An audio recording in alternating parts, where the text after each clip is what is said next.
Pushpa cinema సందర్భంగా theatre దగ్గర జరిగినటువంటి గందరగోళం మనందరికీ గుర్తుండే ఉంటుంది. అక్కడ జరిగినటువంటి ట్రాజడీ ఇప్పటికీ మనం మర్చిపోలేం. ఇప్పుడు సంధ్యా థియేటర్ కేసు విచారణకు సంబంధించి మరొక ట్విస్ట్ నెలకొంది. వర్చువల్గా అల్లు అర్జున్ ఈ కేసు విచారణకు హాజరైనట్లుగా తెలుస్తోంది. ఇవాళ నాంపల్లి కోర్టుకు అల్లు అర్జున్ వ్యక్తిగతంగా హాజరు కావాలంటూ గతంలోనే సమన్లు జారీ అయ్యాయి. సినిమా షూటింగ్స్తో బిజీగా ఉండడం వల్ల వ్యక్తిగతంగా కోర్టుకు హాజరు కాలేను అంటూ అల్లు అర్జున్ చెప్పారు. వర్చువల్గా విచారణకు అనుమతి ఇవ్వాలంటూ కోరారు. న్యాయస్థానాన్ని అభ్యర్థించిన నేపథ్యంలో అల్లు అర్జున్ తరపున లాయర్ ఆన్లైన్ ద్వారా హాజరు కావడానికి కోర్టు అనుమతించింది. పుష్ప 2 ప్రీమియర్ షో సమయంలో సంధ్యా థియేటర్ దగ్గర జరిగినటువంటి తొక్కిసలాటలో జరిగినటువంటి ఘటన మనం చూసాం. ఒక కుటుంబం మొత్తం రోడ్డున పడింది. ఆ తల్లి అలాగే ఆ కొడుకు ఇద్దరు కూడా ఆ తొక్కిసలాటలో ఎలా నష్టపోయారనేది మనం చూసాం. సో ఇప్పుడు ఆ కుటుంబానికి అండగా ఉంది అల్లు ఫ్యామిలీ అంటూ మధ్యలో కొన్ని వార్తలు మనం విన్నాం. ఆ తర్వాత కూడా ఆ బాబు ట్రీట్మెంట్కి కొంత డబ్బులు ఇస్తున్నారని, డబ్బులు సరిపోలేదని కొన్ని వార్తలు వచ్చాయి. ఆ తర్వాత మళ్ళీ మాట్లాడారు అంటూ చూసాం.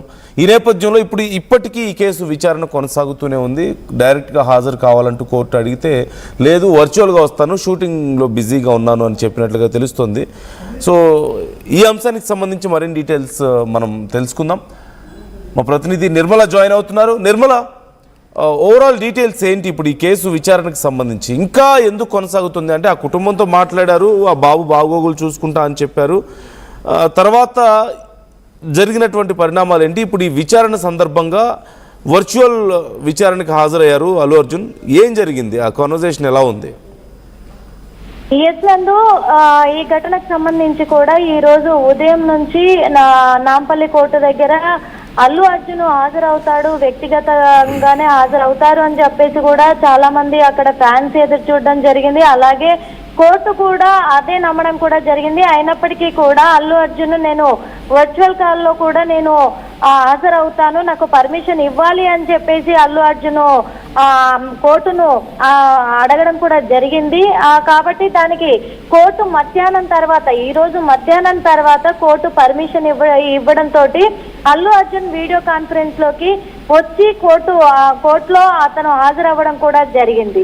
ఈ వీడియో కాన్ఫరెన్స్ ద్వారా కూడా బాంబే నుంచి వీడియో కాన్ఫరెన్స్ ద్వారా హాజరయ్యారు. ఎందుకంటే బాంబేలో ఆల్రెడీ ఇంతకు ముందు నుంచే ఇక్కడ షెడ్యూల్ ఫిక్స్ అయింది కాబట్టి అందుకనే ఆ ఫిక్స్ అయిన కారణంగానే రాలేకపోతున్నాను అని చెప్పేసి కోర్టుకు కూడా తెలియజేసుకోవడం జరిగింది అల్లు అర్జున్. దాని కారణంగానే వీడియో కాన్ఫరెన్స్ కాల్లో హాజరయ్యారు. అదే విషయంలో సంధ్యా థియేటర్ తొక్కిసలాట కేసులోనే ఇవాళ కోర్టుకు హాజరైన అల్లు అర్జున్ ని మళ్ళీ జూలై 6వ తేదీన ఖచ్చితంగా వ్యక్తిగతంగా హాజరు కావాలి అని చెప్పేసి డైరెక్ట్ గా తనతోనే చెప్పడం కూడా జరిగింది. ఎందుకంటే మధ్యాహ్నం వరకు జరిగినటువంటి కోర్టులో వాదోపవాదనలకి అక్కడ అల్లు అర్జున్ లాయర్లు ఎవరైతే ఉన్నారో ఆ లాయర్లు పిటిషన్ కూడా వేయడం జరిగింది. మళ్ళీ 6వ తారీఖున కూడా, జూలై 6వ తారీఖున కూడా ఇలాగే వీడియో కాన్ఫరెన్స్ కాల్లోనే హాజరు అవుతాడు అని చెప్పేసి కూడా చెప్పడం జరిగింది. అలాంటిది డైరెక్ట్ అల్లు అర్జున్ కే ఇప్పుడు కోర్టు అయితే చెప్పడం జరిగింది, లేదు అప్పుడు ఖచ్చితంగా వ్యక్తిగతంగా హాజరు కావాలి అని.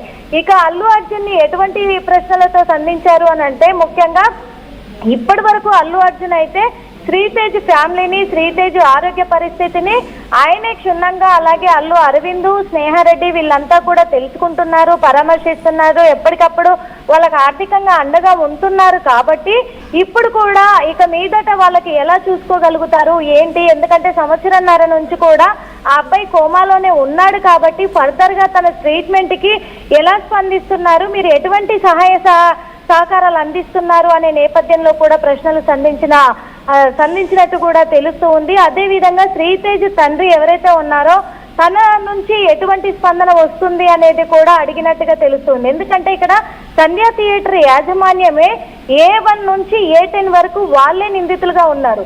A11 గా అల్లు అర్జున్ ని చేర్చడం జరిగింది.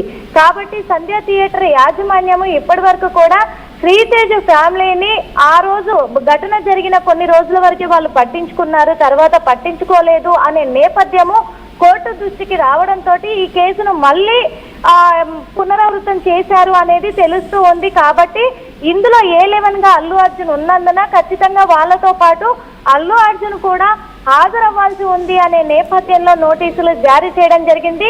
ఆ విధంగానే కోర్టుకు విలువిచ్చి వీడియో కాన్ఫరెన్స్ ద్వారా కోర్టును హాజరయ్యారు కోర్టుకైతే. మరి కోర్టు వాళ్ళను కూడా ఇక్కడ జడ్జిని కూడా తను అనుమతించాలి అని చెప్పేసి ఆ అనుమతి కోరడం జరిగింది అల్లు అర్జున్. కాబట్టి తన షెడ్యూల్ ని దృష్టిలో పెట్టుకొని కోర్టు కూడా అలాగే అనుమతించడం వల్ల మధ్యాహ్నం తర్వాత ఇలా కాన్ఫరెన్స్ కాల్లోకి తీసుకొని అల్లు అర్జున్ ని విచారించినట్టుగా తెలుస్తూ ఉంది నందు. Right. Thank you Nirmala, thanks for the details. మొత్తం మీద ఈ కేసుకు సంబంధించి విచారణ ఇంకా జరుగుతోంది. పుష్ప 2 సమయంలో సంధ్యా థియేటర్ దగ్గర జరిగినటువంటి ట్రాజడీ మనం చూసాం. తొక్కిసలాట ఘటన చోటు చేసుకోవడం, కొంతమంది గాయాలవడం, ఒక మహిళ మృతి చెందడం, ఆ మహిళ కొడుక్కి కూడా తీవ్ర గాయాలవడం. ఇప్పటికీ ఆ బాలుడు పూర్తి స్థాయిలో కోలుకోని సందర్భాన్ని మనం చూస్తున్నాం. ఈ నేపథ్యంలో ట్రీట్మెంట్కి చాలా ఎక్కువగా ఖర్చు అవుతుంది, దయచేసి మాకు హెల్ప్ చేయండి అని చెప్పేసి రీసెంట్గానే ఆ బాలుడి తండ్రి కోరడం మనం చూసాం. ఆ సమయంలో మళ్ళీ అల్లు అర్జున్ కుటుంబం వాళ్ళతో భేటీ అయ్యారు, మాట్లాడారు, అని సాల్వ్ అయిపోయింది ఇష్యూ అని చెప్పి మాట్లాడారు. బట్ స్టిల్ కోర్టులో ఇష్యూ అయితే కంటిన్యూ అవుతుంది. సో దీనికి సంబంధించి అల్లు అర్జున్ ఇప్పుడు వర్చువల్గా ఆ విచారణకు హాజరయ్యారు. సినిమా షూటింగ్స్లో బిజీగా ఉండడంతోనే కుదరడం లేదు అని చెప్పినట్లుగా తెలుస్తుంది. Is in Mumbai now for the shooting. So try to comment your opinions. ఈ అంశానికి సంబంధించి మీ అభిప్రాయాలు ఏంటి?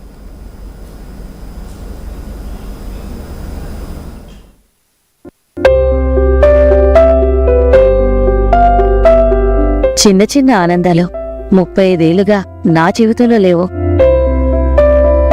35 ఏళ్లుగా నేను డైపర్లలో బ్రతికాను. 6 సెంటీమీటర్ల ఫిస్టులా నా మూత్రాశయంలో లీకు కారణమైంది. ఎవరూ నాకు సహాయం చేయలేకపోయారు. ఏఐఎన్యూలో వైద్యులను కలిసే వరకు. అక్కడ వారు రోబోటిక్ శస్త్రచికిత్సతో నాకు పరిష్కారం ఇచ్చారు. వారు నా ఆత్మవిశ్వాసాన్ని కూడా తిరిగిచ్చారు. Precision Care makes it possible. The Center for Robotic Surgery at AINU.